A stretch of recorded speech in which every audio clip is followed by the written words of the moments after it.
తెలుగు రాష్ట్రాలకు నీటి కేటాయింపులపై కేఆర్ఎంబీ కీలక నిర్ణయం తీసుకుంది. కోటా అయిపోయిన ఏపీకి ఇంకా నీళ్లు కేటాయించడంపై తీవ్ర విమర్శలు వెల్లువెత్తుతున్నాయి. ఇప్పుడు ఏపీకి 4 టీఎంసీలను కృష్ణా బోర్డు కేటాయించింది. అదేవిధంగా తెలంగాణకు 10.26 టీఎంసీలను విడుదల చేయాలని నిర్ణయించారు. ఇవి శ్రీశైలం జలాశయం నుండి తీసుకోవాలని సూచించారు. తాగునీటికి మాత్రం శ్రీశైలం అండ్ నాగార్జున సాగర్ నుండి కేటాయించారు.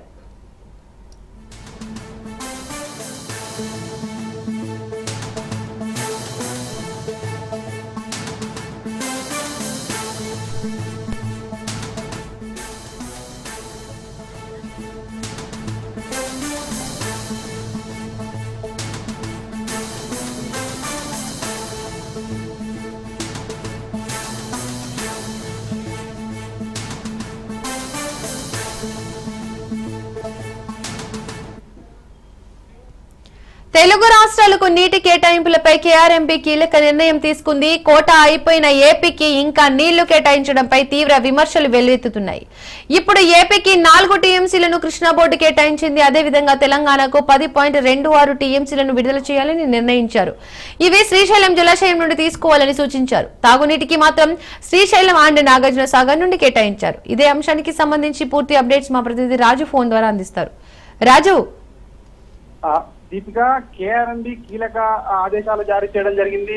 తెలుగు రాష్ట్రాలకు సంబంధించి నీటి కేటాయింపుల విషయంలో కృష్ణా నదికి సంబంధించినటువంటి ప్రాజెక్టుల నుంచి ఏపీకి ఇప్పటికే ఏపీ కోటాకి మించి వాడుకున్నదని చెప్పేసి కూడా తెలంగాణ గత కొన్ని నెలలుగా కూడా కేఆర్ఎంబీ ముందు వాదిస్తూ వస్తుంది. కేఆర్ఎంబీకి కంప్లైంట్ కూడా ఇవ్వడం జరిగింది. అయినప్పటికీ కేఆర్ఎంబీ నిన్న ఏదైతే ఉత్తర్వులు జారీ చేయడం జరిగిందో ఆంధ్రప్రదేశ్ కు 4 టీఎంసీలు, తెలంగాణకు 10.26 టీఎంసీల నీటిని వాడుకోవచ్చు అని చెప్పేసి ఏదైతే ఆదేశాలు జారీ చేసిందో దీనిపై తెలంగాణ అయితే సీరియస్ గానే పరిగణిస్తా ఉంది. ఎందుకంటే ఇప్పటికే వేసవి నేపథ్యంలో ఇప్పటికే నీటి అవసరాల దృష్ట్యా తెలుగు రాష్ట్రాలకు కృష్ణా నదీ జలాలను కృష్ణా నది యాజమాన్య బోర్డు కీలక నిర్ణయం అయితే ఇందులో తీసుకోవడం జరిగింది. శ్రీశైలం అదేవిధంగా నాగార్జున సాగర్ ప్రాజెక్టుల నుంచి నీటిని విడుదల చేయాలని చెప్పి ఇప్పటికే ఆదేశాలు జారీ చేయడం జరిగింది.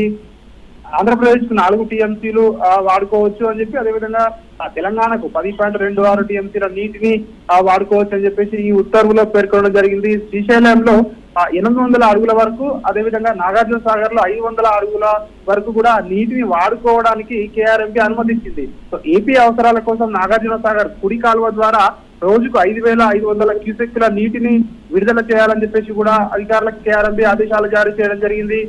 జూలై నెలాఖరు వరకు కూడా శ్రీశైలం జలాశయంలో 800 అడుగుల నీటి సామర్థ్యాన్ని తగ్గకుండా కూడా కొనసాగించాలని చెప్పి కేఆర్ఎంబీ తాజా ఉత్తర్వుల్లో తేల్చి చెప్పడం జరిగింది. ఏపీకి ఏదైతే 4 టీఎంసీలు వాడుకోవాలని చెప్పేసి ఏదైతే ఉత్తర్వుల్లో పేర్కొనడం జరిగిందో దీనిపై తెలంగాణ అయితే తీవ్ర అభ్యంతరం చెప్తా ఉంది. ఎందుకంటే గతంలో పలుమార్లు కేఆర్ఎంబీకి దీనికి సంబంధించి టెలిమెట్రీ విధానంపై కావచ్చు, అదేవిధంగా ఆంధ్రప్రదేశ్ ఎక్కువగా ఆ కోటాకు మించి వాడుకుంటుందని చెప్పేసి గతంలో పలుమార్లు కేఆర్ఎంబీకి ఫిర్యాదు చేసింది. అయినప్పటికీ కేఆర్ఎంబీ తాజా ఉత్తర్వుల్లో ఆంధ్రప్రదేశ్ కు 4 టీఎంసీలు ఇవ్వడాన్ని అయితే ఇటు తెలంగాణ ప్రభుత్వం అయితే దీన్ని సీరియస్ గానే పరిగణించింది. ఏదేమైనప్పటికీ కేఆర్ఎంబీ నిన్న తేల్చి చెప్పింది కాబట్టి ఏపీకి 4 టీఎంసీలు వాడుకునేందుకు, అదేవిధంగా తెలంగాణకు 10.2 టీఎంసీలు వాడుకోవడానికి ఏదైతే ఆదేశాలు జారీ చేయడం జరిగిందో దీని ప్రకారమే ఈ కేటాయింపు కొనసాగే అవకాశం మనకు కనిపిస్తా ఉంది. Thank you Raju.